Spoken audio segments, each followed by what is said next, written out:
잘 기억하셔야 돼요. 자, 요 확률 문제는 좀 다른 걸 한번 선택해 볼게요.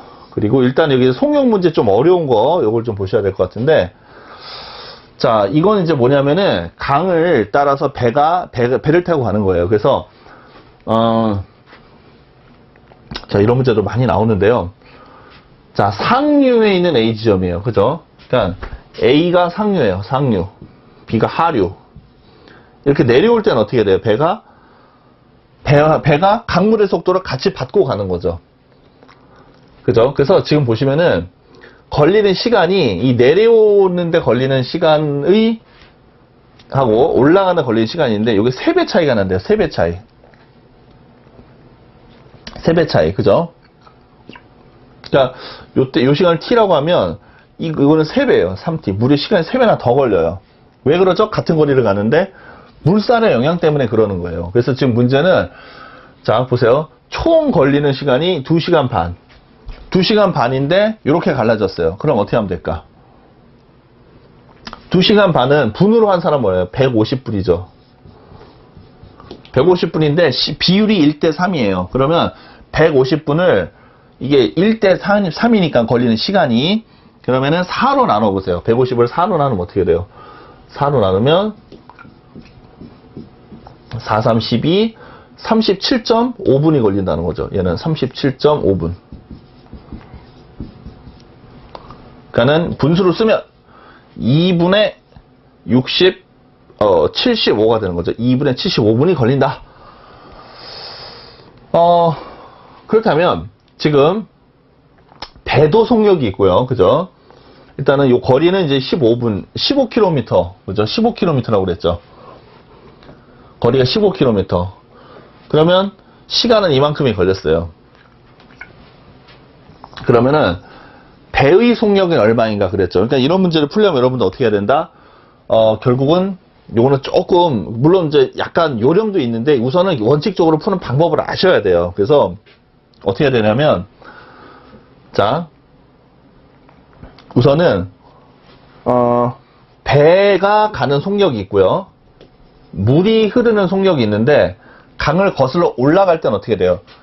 배는 일로 가려고 하는데 물은 자꾸 내려오잖아요. 그러니까 속도가 방해를 받는 거잖아요. 속도가 줄어드는 겁니다. 이때는 빼야 되고요.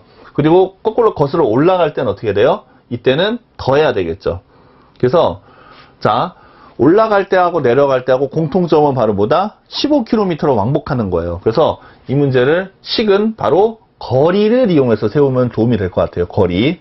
자 그래서 올라갈 때 거리는 어떻게 돼요? 거리 15km.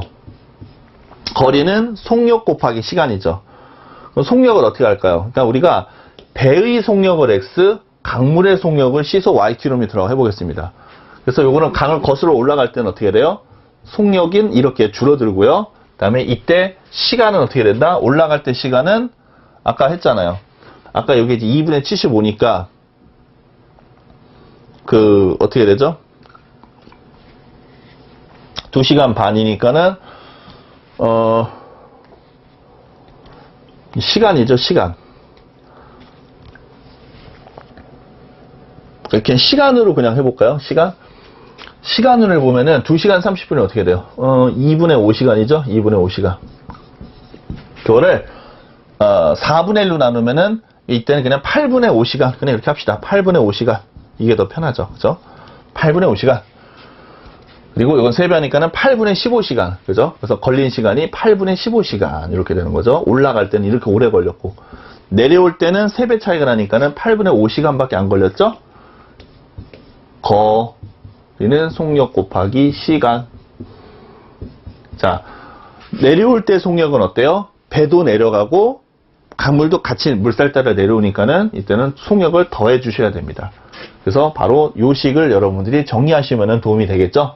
그래서 계산할 때도 이거 어떻게 해야 돼? 그냥 막 하지 마시고요. 여기 약분하세요. 그죠? 이게 120을 계산하지 말고 약분. 이런 것도 항상 줄여놓고 하는 겁니다. 수학은. 그래서 x 빼기 y는 8, x 더하기 y는 24가 되니까 이거를 정리하면은 x, y 값이 각각 16과 8. 물어보는 거는 배의 속력이었으니까는 8을 잡아주시면 되겠죠. 배의 속력은 요거죠. 요거는 물의 속력, 배의 속력은 16km. 1번이 답이 되겠습니다. 자, 그 다음 꼭 복습하시고요.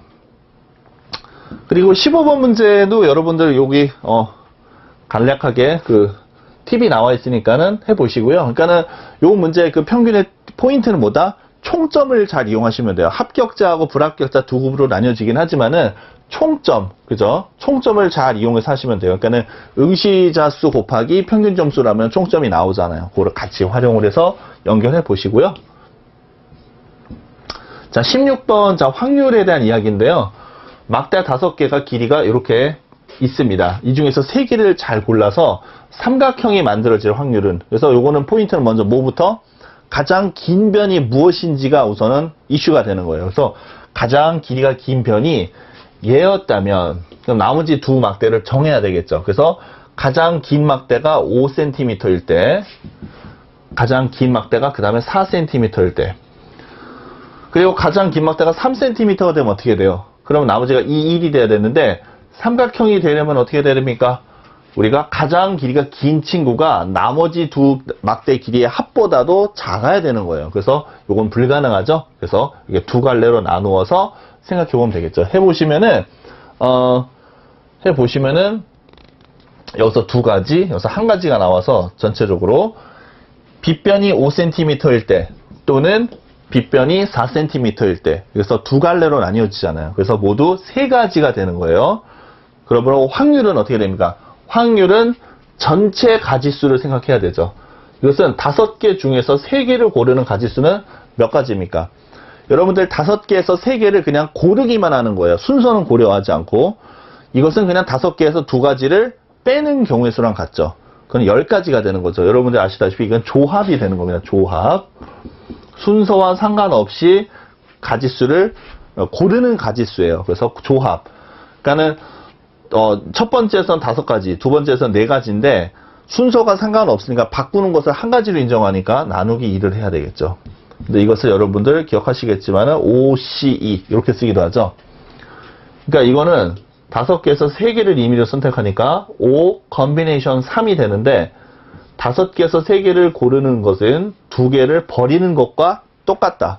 숫자를 좀 줄여주는 게 좋죠. 여기서 그 뺀 값은 버리는 거니까요. 그래서 요 계산하는 방식은 이렇게 된다는 거 기억하시고, 혹시 순열과 조합에 대해서 전혀 기억이 없으신 분들은 조금 요 부분에 대한 개념을 좀 찾아서 살짝 연습을 좀 해서 감을 좀 이렇게 찾아보시고, 또 나중에 이제 실전 문제에서도 또 한번 반복을